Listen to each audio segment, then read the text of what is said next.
Good afternoon, and welcome to Looking Up, your source for astronomical facts, history, and current events.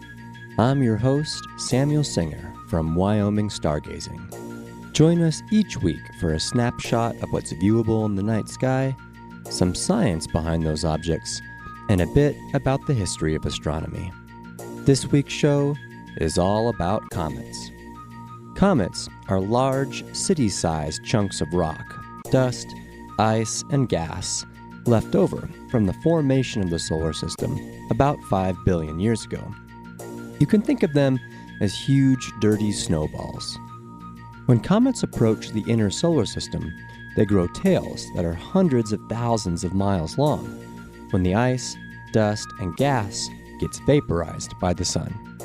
Comets that orbit around the sun in less than 200 years, like Halley's Comet, which comes around every 75 years or so, originate from the Kuiper Belt. This gigantic ring containing thousands of objects, more than 60 miles across, including comets, lies 30 to 50 times farther away from the sun as the Earth. Comets that take more than 200 years to orbit the sun are believed to come from an even more enormous spherical shell of debris that encases the entire solar system. That shell, known as the Oort cloud, may contain as many as 1 trillion comets. It begins about 2,000 times farther away from the sun as the Earth, and extends about 1 light year away, 6 trillion miles, which is about 1/4 the distance to the next closest star, Proxima Centauri. Occasionally, objects in the Kuiper Belt or Oort cloud bump into each other, sending one of those objects in towards the inner solar system. The first recorded observation of comets were made over 2,000 years ago by Chinese astronomers.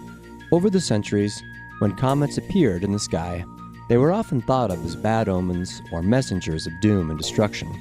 For example, the famous Bayeux Tapestry depicts Halley's Comet as foretelling the fall of King Harold of Normandy at the Battle of Hastings by William the Conqueror in the year 1066. It was actually not until the first decade of the 1700s that Edmund Halley realized that many of the comets that had been reported several times through the last 1,000 years were actually the same comet. Halley, with the help of his colleague Sir Isaac Newton, were able to calculate the orbital path of that comet. Much more recently, a tremendous milestone of the study of comets was met when the European Space Agency successfully landed a probe on a comet just last year. For the next several weeks, the recently discovered Comet Catalina will make an appearance in the early morning sky. It is predicted to be visible to the naked eye. To find it, look low in the eastern sky just before sunrise near the planet Venus. As we get closer to the new year, the comet will climb in the sky, getting brighter and brighter. Far from being messengers of doom and destruction, astronomers now know that comets are the origin of Earth's great abundance of water. Thanks for listening to Looking Up.